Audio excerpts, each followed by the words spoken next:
Hey everybody, it's Ryan Fritchie and Dino Cotton here again. We just wanted to follow up on our last podcast where we were speaking about LinkedIn. Today we want to focus a little bit more on some of the different features and functionalities that LinkedIn offers that you may not know about or are aware of. And I mean, we might focus on a couple and really the direction that we think LinkedIn is probably going. And that kind of ties into the direction on a number of things. One of the things being education that we're seeing. Not only in our industry, but in general. And we're gonna beat up on the institution of universities. I mean, we're gonna just curb stomp them. Do you ever? It's aggressive. Do you ever think? You ever look back and think, oh, Harvard, the oldest, whatever. I don't know what school it is. The oldest university in the land, and they really haven't changed that much. And guess what? It's the same for a lot of other things that are controlled by certain groups of people that make a lot of money. They don't change because guess what? It's an ATM for them. I think Dino and I feel the same way when it comes to higher education in a lot of ways. But one is for a number of things. I mean, excluding some professions, what value do you get there that you can't get in other places? A couple things I wanted to look at was like where recruiting is going, right? Because how much has it really differed from when I got into the business? Yep. Not a lot, right? Other than like, hey, people use typewriters, or hey, people put ads in the newspaper. But much like major institutions, much like major institutions of education, we just had a girl walk by. Prancer. She literally was wearing bells on her shoes. So we'll close the door here. We thought we'd open the door. It's 100,000,000 degrees here in Phoenix today, so we're just trying to keep it cool. The other thing that plays a factor to this is Dino and I are like children in that we're easily distracted. But I mean, we could probably pick it up on the audio. The lady just literally walking by with like, she went to work with bells on. I mean, that was literally like when people say like, "Hey, I was there with bells on." Like, she actually was here with bells on. Do your kids have Elf on a Shelf? Because that's basically what. I felt like that was something very festive. Just walked by, or you know what? She could have been doing some kind of tribal. She could have been part of a tribal ceremony or something. Yeah, you just can't question anything. I would like to say, "Hey, nice bells," but then I don't want to offend anybody either. But she probably would have taken offense to that because I cannot imagine in this world where she is not aware that she is a walking sonar, jingling all the way. She is jingling all the way home. I mean, when you wake up in the morning and you put your clothes on, and you grab an article of clothing, that tends to make some noise. Do you stop and say, you know what? I don't know. I don't think I feel like making sound today. Yeah, I've made some fashion faux pas over the years, but two things that I always immediately eliminate are bells and tassels.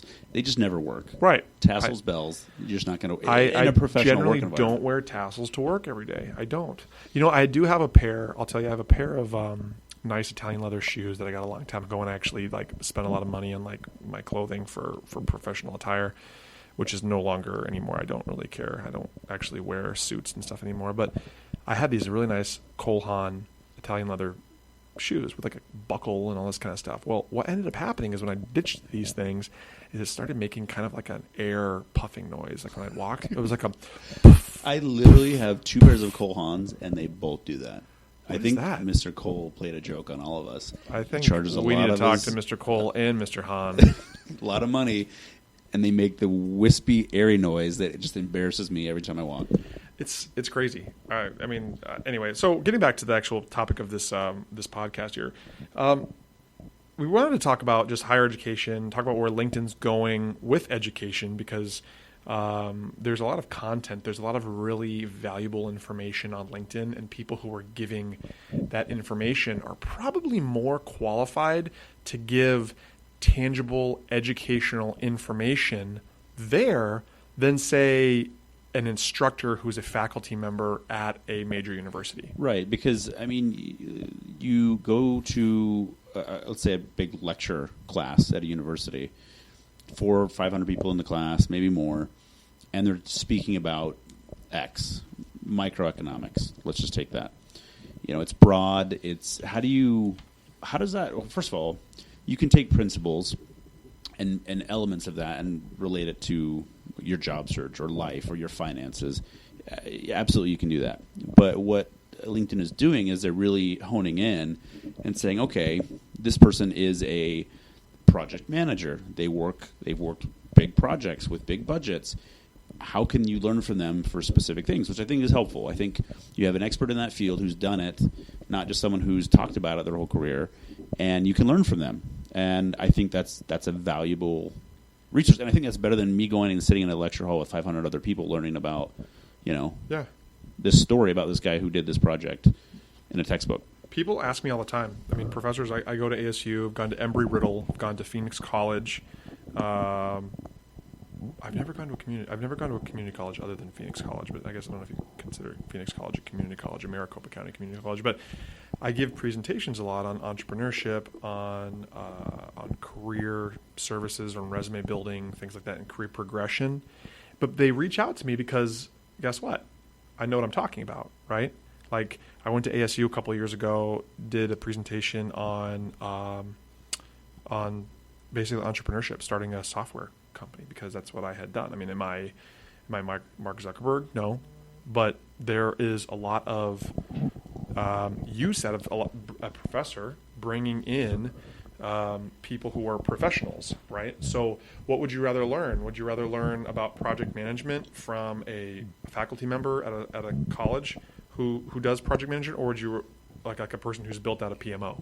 Right. And I think LinkedIn understands this, and they realized, hey, look, we have 500 million people in our database, right, who are all, for the most part, some quick facts. They just hit 500 million people in April of 2017.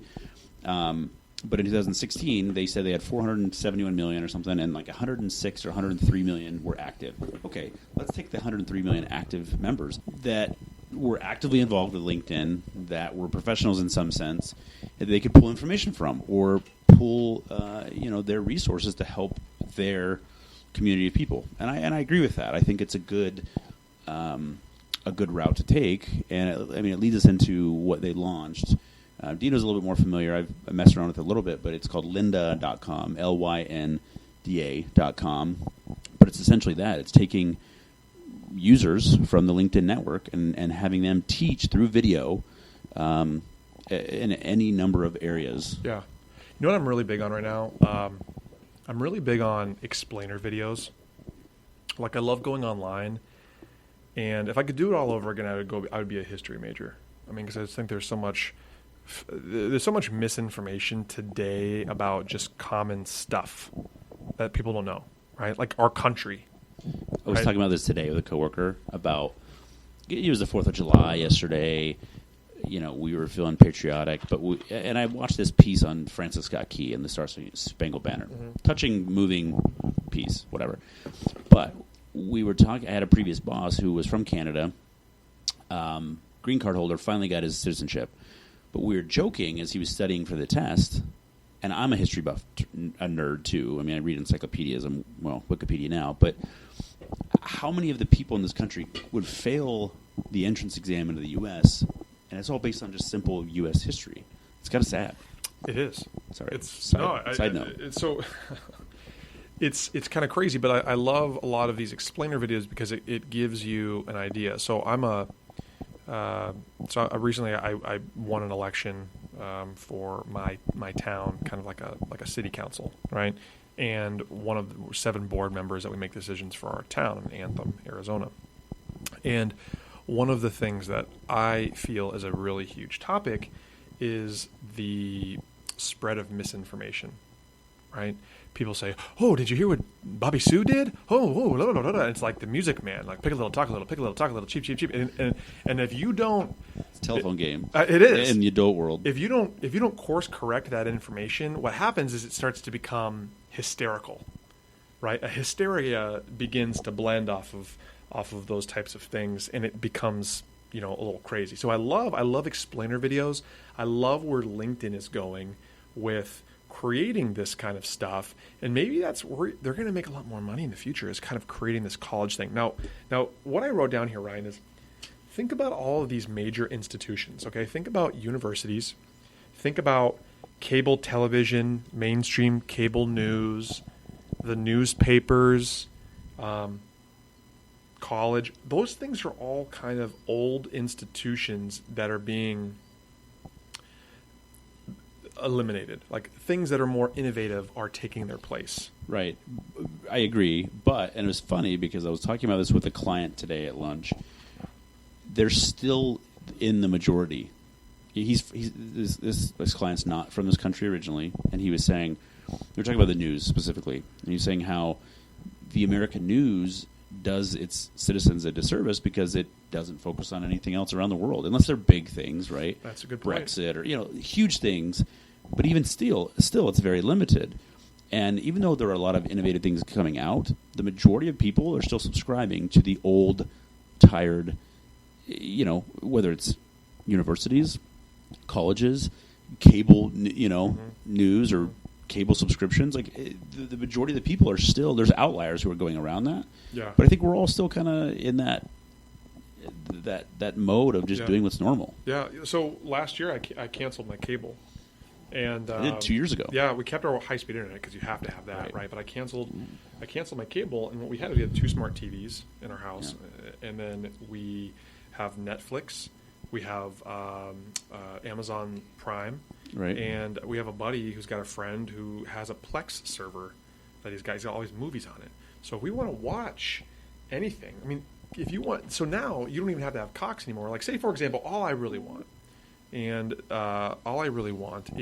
I want to watch ESPN. Right. I want to watch Fox Sports Network, and I want to watch NFL Network, and I want to watch the main prime channels that come out when NFL's on. Right. Right. That's all. Or basketball's on. Right. I want to watch, personally for me, those are the things I want to watch on cable. Yeah. But when I go and I sign up for cable, I have to pay for 1,000 channels. Yeah. Right. All I want is 4 or 5 channels, but I have to pay. So I think that college is a lot like cable television, right? So you just want to watch ESPN, Fox Sports, NFL Network, but you end up paying for Lifetime, BET, and MTV, right? Channels I personally am not going to watch, much like... And are not going to make you any smarter.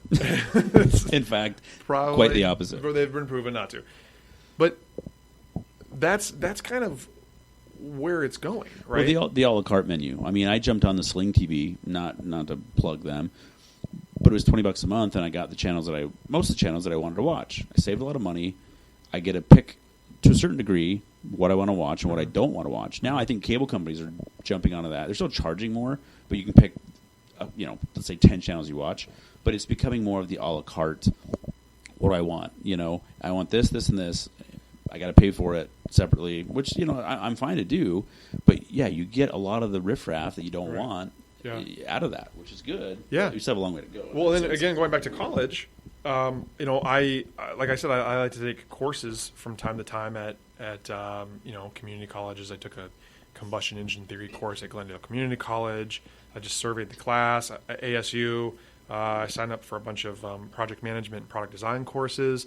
And in order to take a specific course under a major, which was, I think, design methods, it was like a TEM 450 class or something like that, a level 400 class, I have to take Brief Calculus 1 and Brief Calculus 2. So when was the last time you used any kind of math other than writing down measurements of like wood or something in your house that you're putting in, or using your calculator? Yeah, financial math to figure out spread, much money you're making on deals or commissions and things like that. Yeah, but those are pretty basic, right? Yeah, unless, the only thing I can think of, and I'm not defending them, is they think that you need to know, complicated algorithms like a developer to help in development, but that's not what you're doing. I mean, you're not a architect, you're not a high level developer where algorithms come into play. So it doesn't make sense to me. I mean, they want you to they want you to have a well-rounded education, right? Well-rounded. But, I mean, is it really even about that anymore? It's like you need to be trained to do a specific thing. So the cool thing about LinkedIn, if I want to learn about project management, if I want to learn about, what else is on here? Public speaking. Things that are going to be relevant to the job that I do every day, then I can go on, I can click a video, and on here you pay for it, right? But maybe this person is a little bit more qualified than somebody that you find on YouTube.